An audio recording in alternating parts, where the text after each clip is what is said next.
Մինչև տեսանյութին հասնելը բաժանորդագրվեք մեր ալիքին մշտապես տեղեկացված լինելու համար։ Վարչապետ Նիկոլ Փաշինյանի ավտոշարասունն այս պահին Երևանից ուղևորվեց դեպի Սյունիք։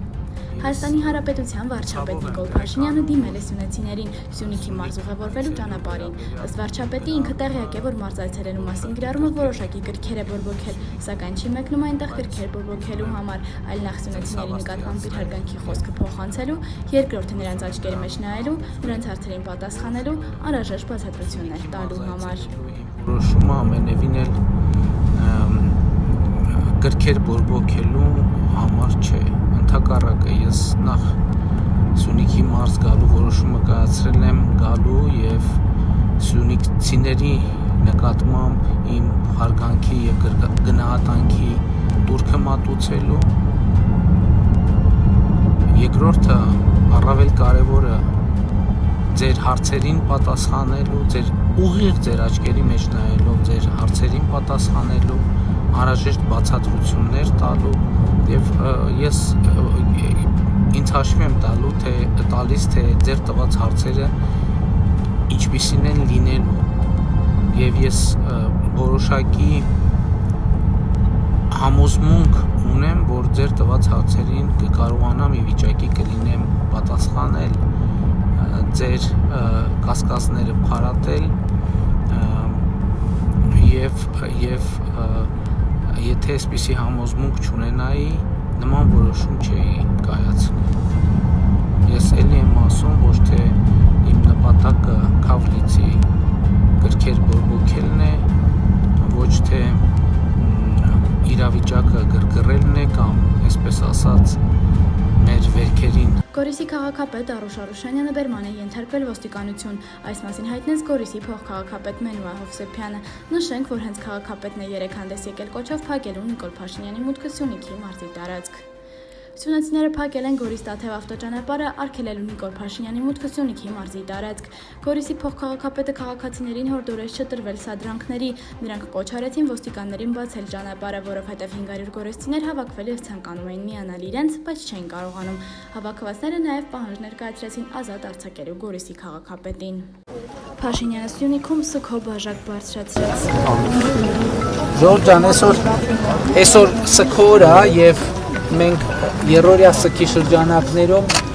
հարգում ենք մեր զոհված զինվորների հիշատակը։ Ես առաջարկում եմ, որ մենք սգո բաժակ բարձրացնենք մեր զինվորների համար, մեր նահատակների համար եւ մեզ բոլորիս ապրողներից ցանկանում եմ, որ մենք արժանի լինենք մեր զավակներին, մեր զինվորներին եւ իհարկե, այո, իրավիճակը այսպես ասած, ետ ցնցումային իրավիճակների մեջ ենք մենք հիմա գտնվում եւ մենք ամեն ինչ պետք է անենք իրավիճակը կայունացնելու համար։ Թշնամու վերահսկողության տակ անցած տարածքներում գտնված զինծառայողները բուժման կարիք ունեն։ Նրանք այժմ բժշկի հսկողության տակ են։ Փրկված 6 հայրենակիցներն են՝ Այվազյան Արսեն Կարենի, Սահակյան Դավիթ Գեղամի, Ստեփանյան Նիկոլայ Սեյրանի, Հարությունյան Արտուր Գարիկի, Արմաղյան Արման Արշակի, Թումանյա Ռուսլան Սարգիսի։ Շուշիի շրջանի Քարինտակ գյուղի Լեռնանտառային գոտու, Ասկերանի վերին ենթաշրջանի, Ավետարանոց եւ Սզնեկ համայնքների, ինչպես նաեւ հարավային Թևի Ջաբրայելի եւ Իշխանաձորի ուղղությամբ որոնողական աշխատանքների ընթացքում նախօրեին հայտնաբերվել է եւս 19 զինծառայողի աճյուն։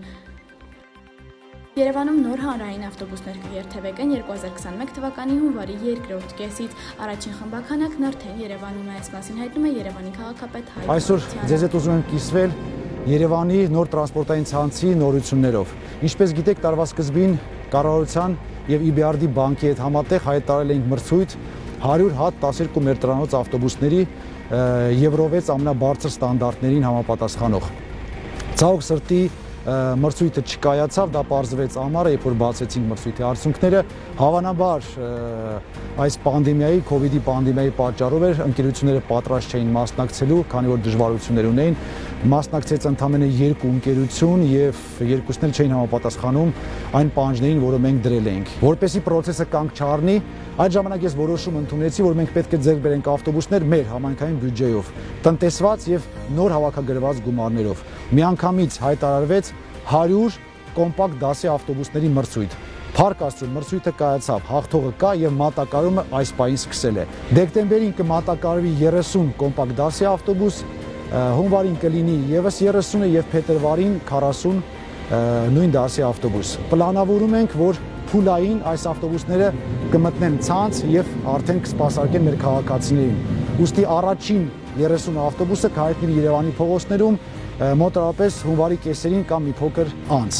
Այժմ սիրելի երևանցիներ, ուզում եմ ձեզ ներկայացնել այս կոմպակտ դասի ավտոբուսը։ Նախ ուզում եմ ասել, որ մրցույթը շահել է ռուսական գազ ընկերությունը, որը ներկայացնում է 2020 թվականի իր վերջին մոդելը։ Այս ավտոբուսը ամենակարևորը, որ ցածրահատակ ավտոբուս է, մուտքը երկու դռնանի երկու փեղկով է, այստեղ խնդրեմ ուշադրություն դարձնել, այս փաստը, որ այս մուտքը, որ ցածրահատակով է, հնարավորություն կտա մեր համակարգացիներին շատ ավելի հեշտ մուտք եւ ելք անել, մասնավորապես մեր տարեց քաղաքացիների համար։ Այն ընդհանուր գտնում է բարձիկների վրա եւ հնարավորություն է տալիս առանցայնել ցածր այս հատակը ավելի ցածրացնել։ Խնդրում եմ իջեցրեք։ Համեց այս, ահա,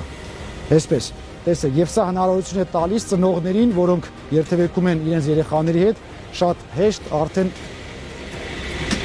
մանկասայլակով մուտք գործել ներս եւ այստեղ հատուկ տեղ կա, որտեղ ծնողը մանկասայլակով կանգնի եւ կշարունակի իր երթևեկությունը։ Նաեւ շատ կարեւոր մի փաստ եմ ուզում արձանագրել, որ բոլոր ավտոբուսները կառավարված են այնպես, որ հաշմանդամություն ունեցող մեր հայրենակիցները, մեր համակարգացիները նույնպես ոչ մի դժվարություն չունենան մուտքի եւ ելքի։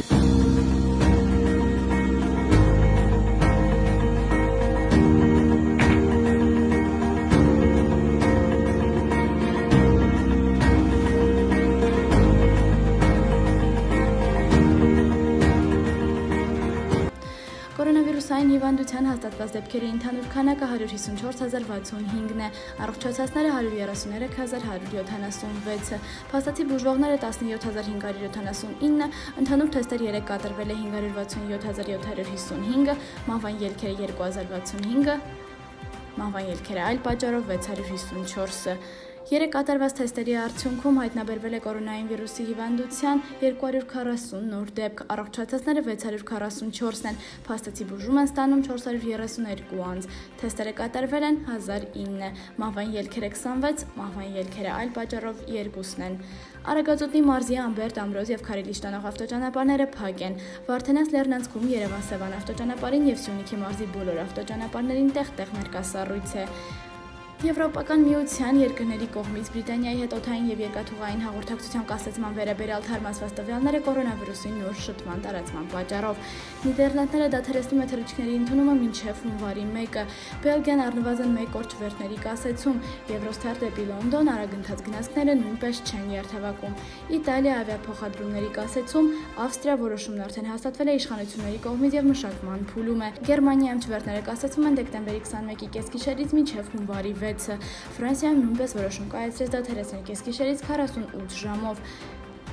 Եվս 4 երկիր Իռլանդիան դեկտեմբերի 21-ից 2 օր, Բուլղարիան մինչև հունվարի 21-ը, Լիտվան մուտքը Բրիտանիայից կդադարեցվի, Շվեդիան որոշում է պատրաստում։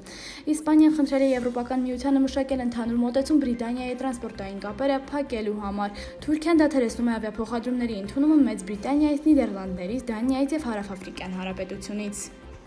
Կրակի առնվազն 3 հրթիռ է արձակվել Բաղդադում Ամերիկայի Միացյալ Նահանգների դեսպանատան ուղղությամբ, որը Բաղդադի կանաչ գոտում է, որտեղ տեղակայված են Իրաքում դիվանագիտական ներկայացուցիչներն ու պետական հիմնարկները։ Հակաօդային պաշտպանության համակարգերին հաջողվել է խոցել կանաչ գոտում արձակայքում ընկած հրթիռները։ Զոհերի մասին տեղեկություններ դեռևս չկան։ Այս ժամի համար այսքանը, հետևեք Վես Նյուզին մշտապես տեղեկացված լինելու համար։